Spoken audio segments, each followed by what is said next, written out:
My name is Nate Callahan. I am 44 years old. The mountain house has been mine for 9 years. I bought it as a combination investment and personal retreat when a work contract gave me enough of a lump sum to make a down payment on something I'd wanted since I was a kid. It sits on 6 acres in the southern Appalachians, elevation about 2,800 feet, in a small private community of roughly 18 properties connected by a network of private roads. The house itself is not large. 2 bedrooms, 1 bath, a kitchen and main room combined, a covered back porch that looks out over a creek, and a wooded ridge that I have never gotten tired of looking at regardless of season. I bought it partially furnished. The previous owner left several pieces, including a leather armchair that has become my favorite object in the world, and I've added to it slowly over the years.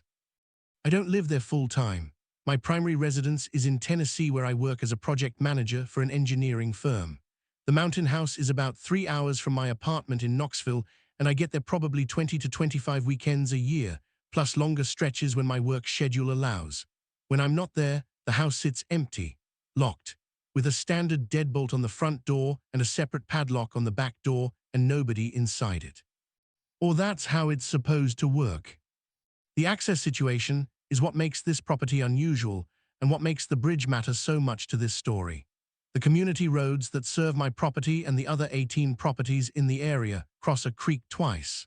One crossing is a concrete ford, basically a paved dip through a shallow section of the creek that is passable most of the year in a normal vehicle, except during heavy rain events when the water rises. The other crossing, about half a mile up the road from the ford, is a wooden bridge. Private bridge, built and maintained by the property owners through their community association, spanning a deeper and faster section of the creek that cannot be forded safely. My property is on the far side of both crossings from the county road. To get to my house, you cross the ford first and then the bridge. To leave my property and reach the county road, you reverse that sequence. In dry conditions with normal creek levels, both crossings are usable and together they provide reliable access. In wet conditions, heavy rain, spring snowmelt, the ford becomes impassable, but the bridge remains usable. The bridge is the guaranteed crossing. The ford is the fair weather option. I mention this geography because it is the geography that eventually became the situation. The bridge is on land that, after some research I did several years ago when I first moved in, turned out to be not quite where anyone thought it was. The community association believed it sat on association-owned land. The survey I commissioned showed something different. The bridge's eastern approach, specifically about 40 feet of the road leading to the bridge on the east side, crossed a strip of land that was, by the original deed descriptions, part of my 6 acres, not association land. My land. I had done nothing with this information when I first discovered it. I filed it mentally as an interesting fact about my property and moved on. I was not interested in creating a dispute over a strip of land that functioned as a road and had functioned that way since, before I bought the property. I'm not that kind of person. What I did do was keep that survey in my files. You never know. The Mountain Ridge Community Association had been operating in roughly its current form for about 30 years. Like most rural property owner associations of its type, it handled road maintenance, bridge maintenance, well and water system issues, and the occasional dispute about trees and drainage and property line questions. It was not a particularly formal organization. Monthly meetings in summer, quarterly in winter, dues that covered actual costs, and not much more. Gary Felton had been president of the association for about 4 years when this story begins. He was in his early 60s, retired from what I gathered was a career in insurance, adjusting, or some related field, and lived in the community full-time in a house about a mile from mine. He was a large man, physically, well over 6 feet, broad through the shoulders, the kind of person who takes up a room without necessarily intending to. He had a voice that carried and opinions that he expressed without being asked. He was not, in the ordinary sense, a terrible person. He was overbearing, and he was fond of authority, and he had the specific quality of someone who had worked in a field that required him to make judgments about other people's situations, which had left him convinced that his judgments were reliably correct. But he was not malicious, not at first. The first year I knew him, we got along well enough. He was helpful when I had a question about the water system. He organized a road grading effort that made the main community road significantly better. He was the kind of association president who actually did the job rather than just holding the title. The problems started, as these problems often do, with a small thing that he handled badly and then refused to walk back. About 2.5 years before the night I found him in my house, I had a drainage problem develop on the east side of my property. A section of road uphill from my land was graded in a way that channeled water runoff directly toward my property during heavy rain events. And over 2 rainy seasons, this had created significant erosion along my east fence line and had started undermining a corner of my equipment shed foundation. I documented the damage, took photographs, consulted with a civil engineer friend of mine who confirmed the drainage grading was the cause, and brought the issue to the association board. I had a written summary, the photographs, and my friend's informal assessment. I was not aggressive about it. I presented the facts and asked the association to regrade the road section to redirect the runoff away from my property. Gary reviewed the materials and told me at the next meeting that he didn't believe the road grading was responsible for my drainage problem, and that the erosion was likely a pre-existing condition on my property. I said I had an engineer's assessment saying otherwise. He said his own reading of the situation was different. I said with respect, his reading of the situation was not an engineer's assessment. He said the association would take the matter under advisement. It was under advisement for 4 months. The next rainy season came and the erosion got worse. I hired a contractor to install corrective drainage on my property, French drains, and a redirected outlet at my own expense. The contractor confirmed the road grading was the contributing cause. I submitted the contractor's invoice to the association, along with a formal request for reimbursement, since the damage had been caused by association-maintained road infrastructure. Gary sent me a letter denying the reimbursement request. I was out about $2,200. I was also out my goodwill toward Gary Felton, which had been genuine up to that point. About a year later, Gary proposed that the community install a coded access gate at the main entry road off the county highway. His stated rationale was security. He'd had some tools go missing from his outbuilding and believed outsiders were driving in on the community roads. The proposal itself was not unreasonable. Gated access is common in rural communities and serves legitimate purposes. The problem was the implementation. Gary proposed a single access code, distributed to all property owners, with the association president holding the authority to change the code at any time for security reasons. He also proposed that the gate be installed on the county road side of both crossings, meaning that to reach my property or any of the properties on the far side of the creek, you needed the gate code. I asked several questions at the meeting where this was presented. Who decides when the code gets changed? What is the process for notifying property owners when it changes? What happens if a property owner on the Far Creek side has a delivery or a contractor coming and needs to provide access? How does an emergency vehicle get through if the code changes and dispatch doesn't have the current one? Gary's answers were vague on most of these points. He said the details would be worked out after the gate was installed. I voted against the gate proposal. It passed anyway, 8-5, with a couple of abstentions. The gate was installed. The code was changed twice in the first 6 months without adequate notice to all property owners. My plumber arrived once for a scheduled repair and couldn't get in. Gary's response when I raised this was that property owners should keep in touch with him to get current codes.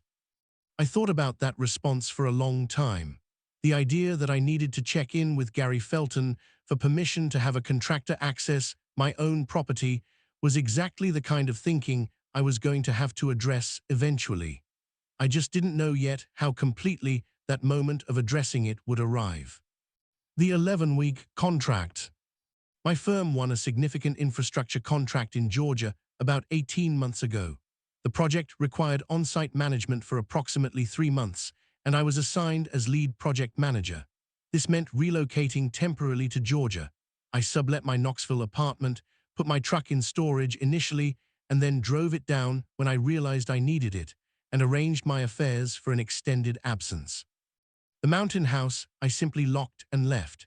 This was not unusual. I had left it unoccupied for periods of 6 or 8 weeks before without issue. I made sure the water was properly handled for a long absence.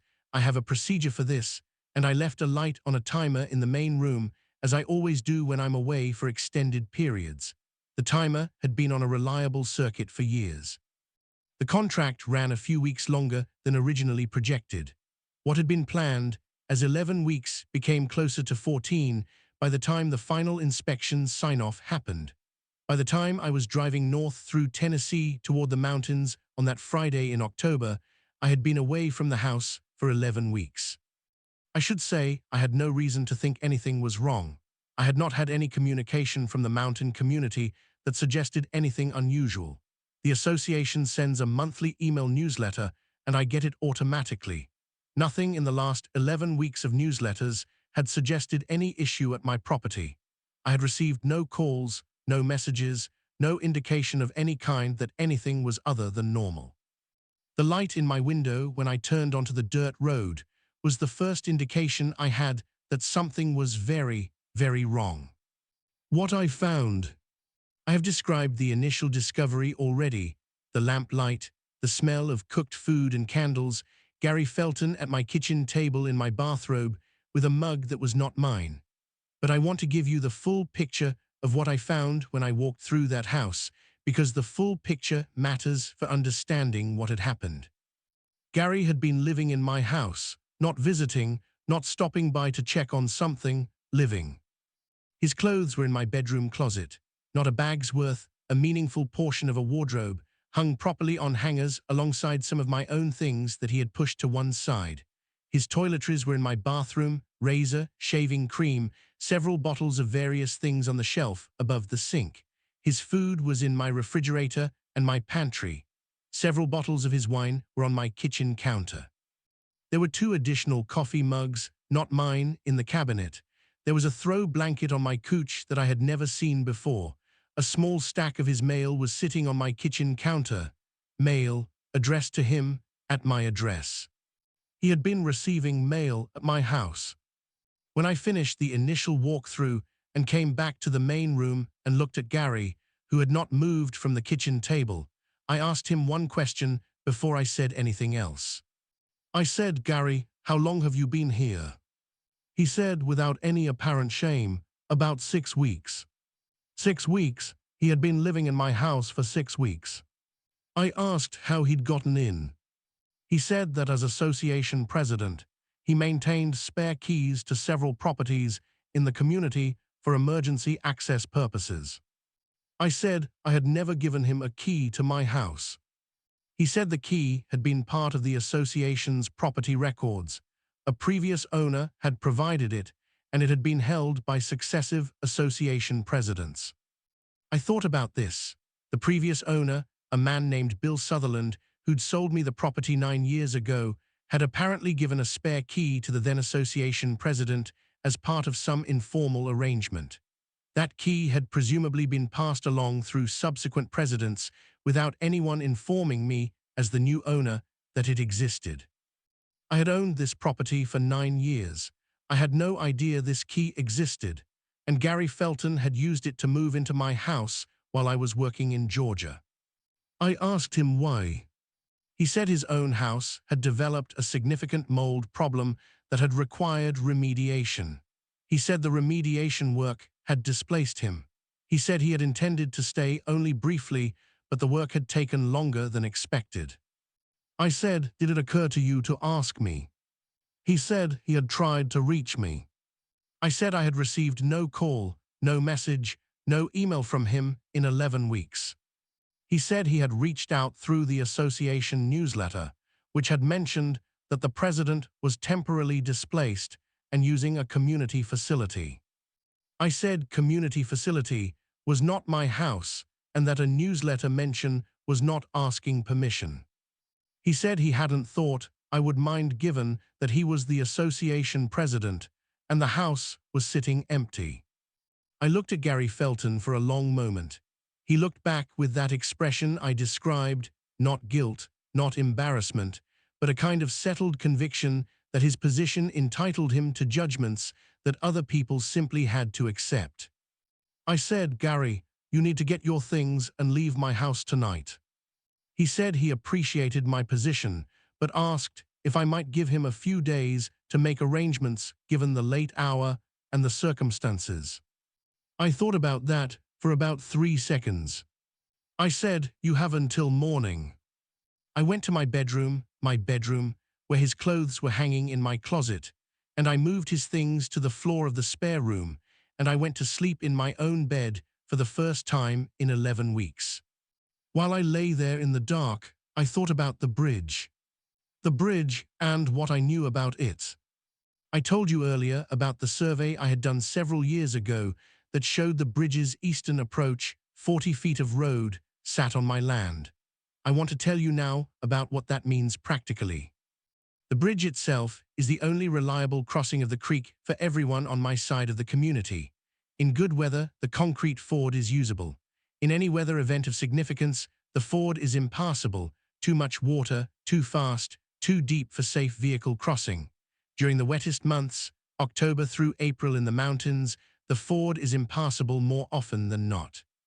This was October. The wet season had started 2 weeks earlier. I had driven through the ford on the way in that evening. The water was already running high, maybe 8 inches over the road surface, which was at the edge of comfortable passage for my truck. Another inch or two of rain, and it would be impassable. The bridge was, for all practical purposes, the only way in or out for everyone on my side of the creek, including Gary Felton. The 40 feet of road leading to the bridge on the east side crossed my land. I could close that road. Not permanently, not in any way that would create lasting harm to the community, but I could close it. I could gate it. I could, in the specific moment I was thinking about, make it very clear to Gary Felton that his ability to leave my side of the creek was not independent of his relationship with me. I want to be honest with you about my thinking that night. I was not planning anything dangerous. I was not going to trap someone in a way that created a genuine safety risk. I have emergency contacts. I have a working phone. If there had been a real emergency requiring road access, I would have opened the gate immediately. That was never in question. What I was thinking about was leverage. Gary Felton had operated for years from a position where his authority as association president meant he didn't have to take other people's concerns seriously. He had dismissed my drainage claim without proper investigation. He had installed a gate that caused problems for property owners on my side of the creek and had shrugged when I raised those problems. He had moved into my house without asking and had apparently planned to stay until the remediation was done regardless of my objections. He needed to understand, in concrete and immediate terms, that his position did not give him unlimited license. The bridge road was how I was going to make that clear. The morning. I was up before Gary. I made coffee in my own mugs and sat on the back porch watching the creek and the ridge in the early light. The water in the creek was running faster than the night before. It had rained sometime in the early morning hours. At 7:30, I heard Gary moving around inside. At 8, he came out to the porch with one of his mugs, which I noted, and said good morning. I said good morning. He said he'd been thinking and that he thought a few more days would be sufficient to make proper arrangements. I said last night, I said he had until morning, and it was morning. He said he understood my frustration, but that given the circumstances, specifically the rain and the creek levels, he thought this was not the ideal moment for him to be relocating his things. I said he should have thought about ideal moments before he moved into my house. He set down his mug and looked at me with the full weight of his association president authority and said, "Nate, I've been president of this association for 4 years. I think a little consideration of the community relationship here is in order." I looked back at him. I said, "Gary, I want to show you something. I brought him inside and spread my survey map on the kitchen table. I showed him the property lines. I showed him the 40 feet of road on the east side of the bridge. I showed him my name on the deed description. His face changed as he understood what he was looking at.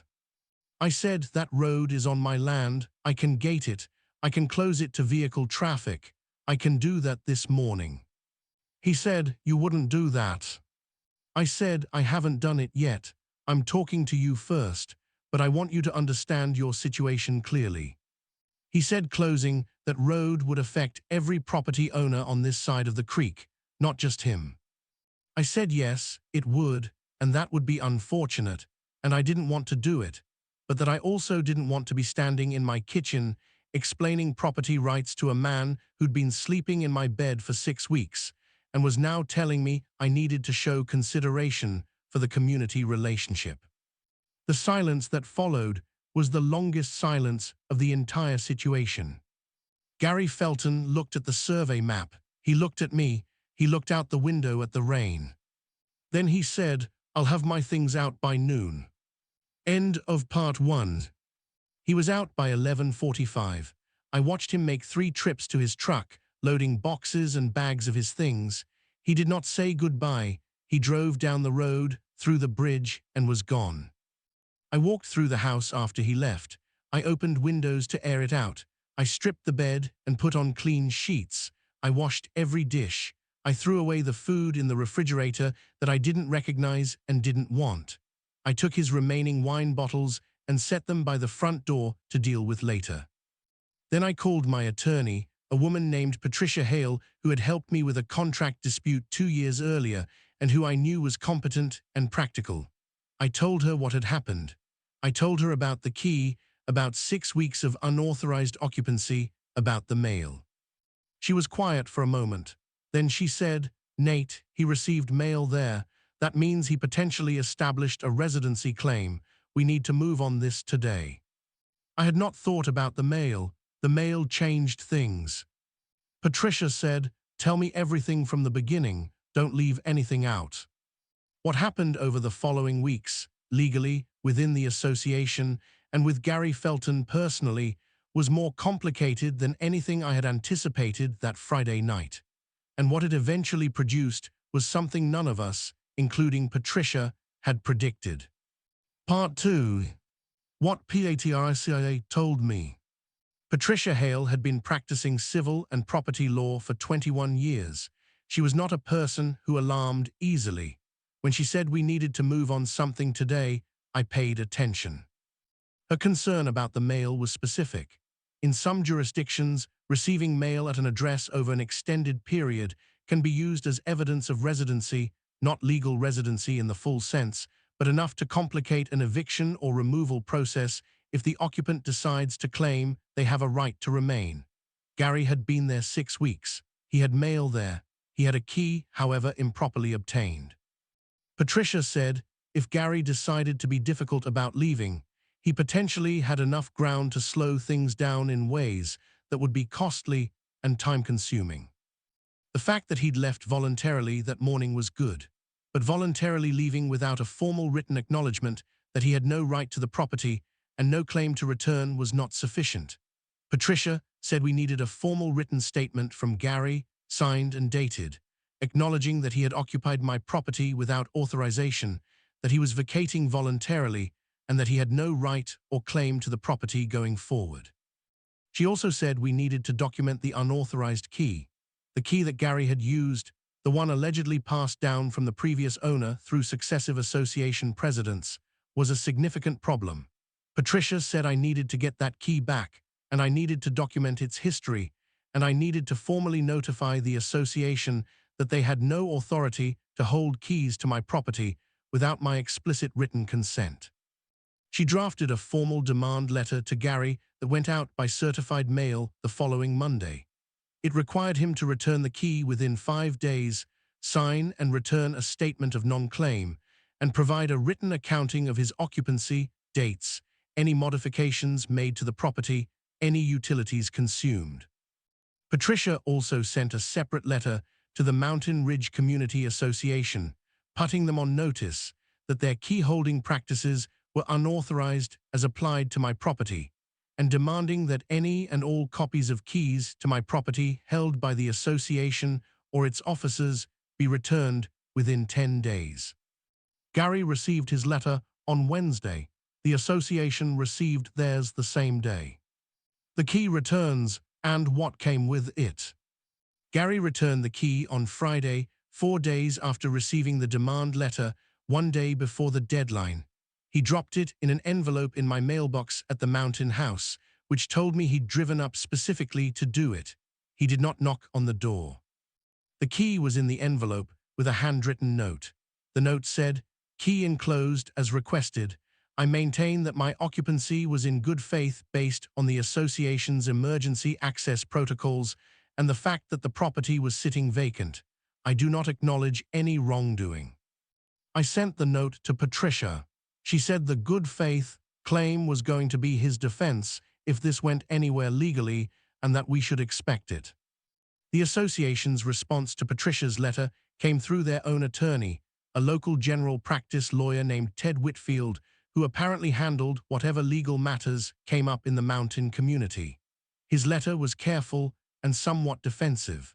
It acknowledged that the association held keys to several properties in the community and that the practice had developed informally over many years. It stated that the association's position was that key holding was a community safety measure, and that the current president's use of the key had been, in his judgment, consistent with emergency access protocols.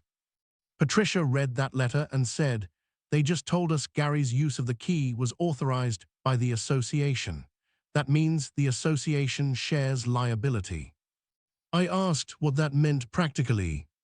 She said it meant that if I sued Gary for the unauthorized occupancy, I could likely also name the association as a defendant, since the association had provided the key and apparently, at least in their attorney's characterization, condoned the use. I sat with that for a day. I hadn't originally planned to sue anyone. I wanted the key back. I wanted it on the record that Gary had no claim to my property, and I wanted to make sure it could never happen again. A lawsuit was a different commitment. But Patricia made a point that I thought was worth considering. She said the association's response suggested that Gary's behavior, moving into my house without permission, was going to be defended rather than condemned by the organization that had enabled it. If the association was going to stand behind Gary's actions, the only way to establish clearly that those actions were not acceptable was through a formal legal process that produced a documented ruling. I told Patricia to proceed. What the community found out. In a community of 18 properties connected by private roads and a single association newsletter, a lawsuit against the association president does not stay private. By the following weekend, when I drove up to the cabin for the first time since filing, 3 different neighbors had reached out to me by text or phone. The responses were not uniform. A few people were uncomfortable. They liked Gary, had worked with him for years, and the situation put them in an awkward position. One person told me directly that they thought I was overreacting, and that Gary had been trying to help the community by staying close during his displacement. Most of the responses I got were different. Most of them were from people who, once they understood what had actually happened, were troubled by it. A woman named Frances Kimball, who'd had her cabin in the community for over 20 years, called me and said she wanted me to know she'd looked at her own property records after hearing about the key situation and discovered that the association also held a key to her cabin, a key she had never knowingly given them and hadn't known about. She was not happy about it. A man named Roy Bertram, who was one of the longer-tenured board members, came to see me in person at the cabin that second weekend. Roy was a practical, plain-spoken man, the kind of person you want involved in situations like this because he cared about what was right rather than about what was convenient. He sat on my back porch and told me that the board had met informally during the week and that there was significant disagreement among members about how to handle the situation. He said several board members felt the association's attorney's letter, the one that had described Gary's occupancy as consistent with emergency access protocols had been a mistake, that it had been drafted to defend Gary personally rather than to accurately describe the association's actual policies. I said I thought that was an accurate reading. Roy said he thought the board needed to separate two questions: whether the association's key-holding practice was appropriate and whether Gary's specific use of the key was appropriate. He said most board members, when they thought clearly about it, had to acknowledge that even if spare key holding was a legitimate community safety practice, it did not authorize the association president to move into a property owner's house for 6 weeks because his own house had a mold problem. I said I thought that was obviously correct. Roy said he'd like to try to resolve this without the lawsuit going forward if possible, and asked what I needed.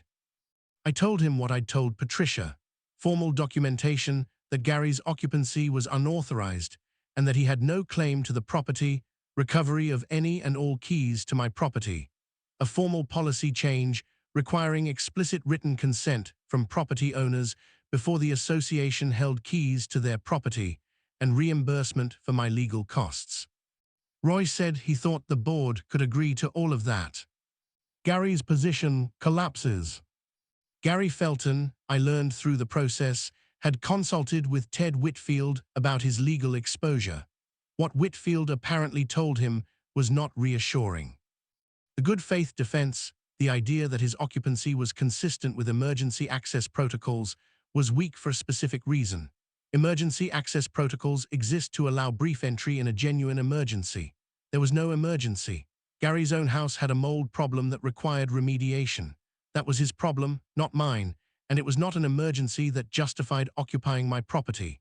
Moreover, Gary had not tried to contact me through any direct means before moving in. He had not sent me an email. He had not called my cell phone, which he had. He had not left a voicemail. He had mentioned his displacement in an association newsletter, which is not the same as asking permission. A lawyer reviewing those facts, Patricia told me, would have a hard time constructing a good faith defense that held up. Additionally, the mail issue. Gary had filed a temporary address change with the Postal Service, redirecting some of his mail to my address. This was documented. It showed that his occupancy was planned and intentional, not an emergency measure. When these facts were laid out clearly, Gary's position that he had acted appropriately became very difficult to sustain. 3 weeks after Patricia filed the formal complaint, Gary Felton resigned as association president. He sent a resignation letter to the board that said he was stepping down to focus on resolving his personal housing situation and thanked the community for 4 years of service. He did not mention the lawsuit or the unauthorized occupancy or any of the specific circumstances that had led to the resignation. Roy Bertram called me when the resignation came in and told me. I said I appreciated the call. He said, "How do you want to proceed?" The resolution. The formal resolution took about 6 more weeks to finalize, but the shape of it was clear once Gary resigned and the board agreed to work towards settlement. Gary signed the statement of non-claim that Patricia had originally demanded, acknowledging that his occupancy of my property had been without authorization, that he had no right or claim to the property, and that he would make no further use of any key or access mechanism to enter my property without my explicit written permission. He also paid my legal fees through the date of settlement, which came to just over $4,000. The association adopted a formal written policy on key holding. The policy required explicit written consent from property owners before the association could hold a key to their property, specified the narrow circumstances under which any such key could be used, and required immediate notification to the property owner any time an emergency key was used. Every property owner in the community received a letter asking them to confirm whether they had consented to the association holding a key, and if not, requesting that any existing keys be returned. Frances Kimball got her key back. She told me afterward she'd had no idea it existed. The association also paid a portion of my legal costs, acknowledging that the unauthorized key holding had contributed to the situation. Gary Felton remains in the community. He completed his mold remediation, moved back into his own house, and has been largely quiet in community matters since the resignation. He and I do not interact beyond the minimum required at community functions. I do not hold ongoing anger toward him. What he did was wrong, and he has paid a real price for it, and I think that's the appropriate end point. What I do think about sometimes is the morning he stood in my kitchen and said he didn't think I would close the road. He was partially right. I would not have closed it in a way that created a genuine safety risk for anyone, but I would have gated it.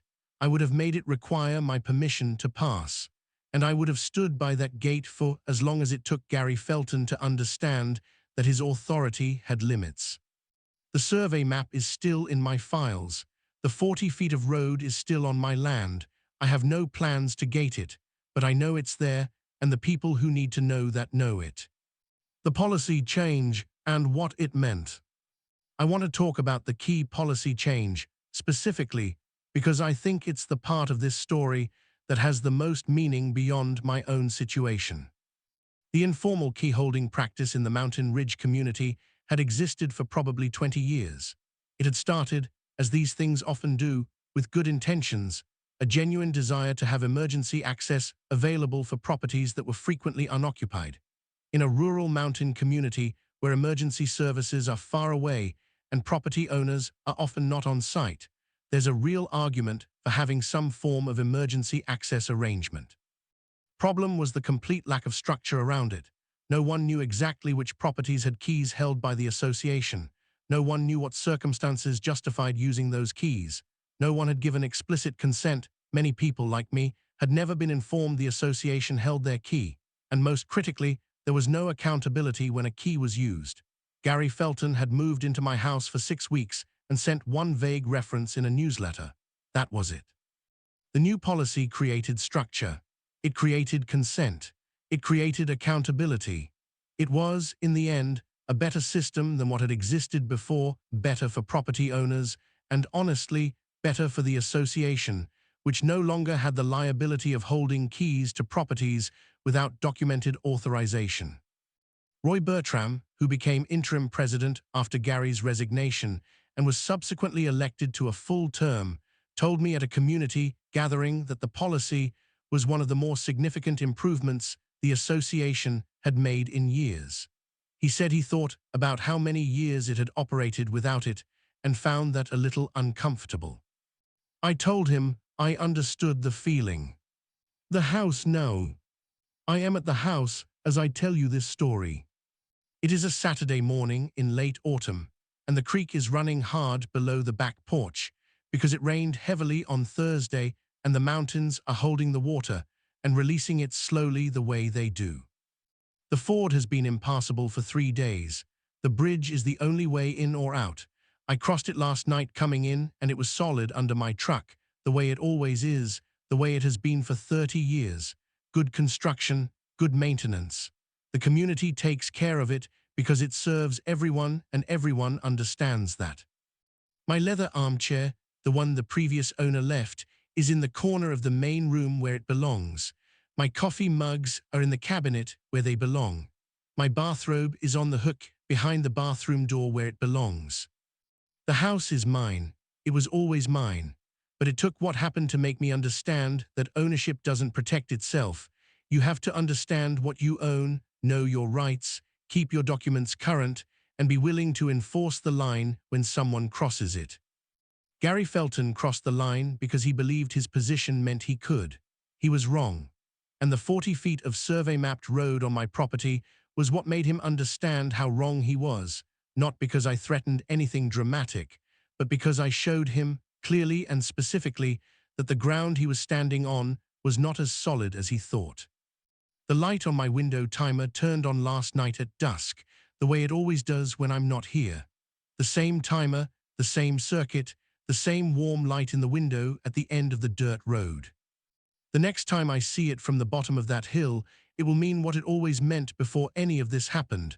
My house, waiting for me, ready when I arrive.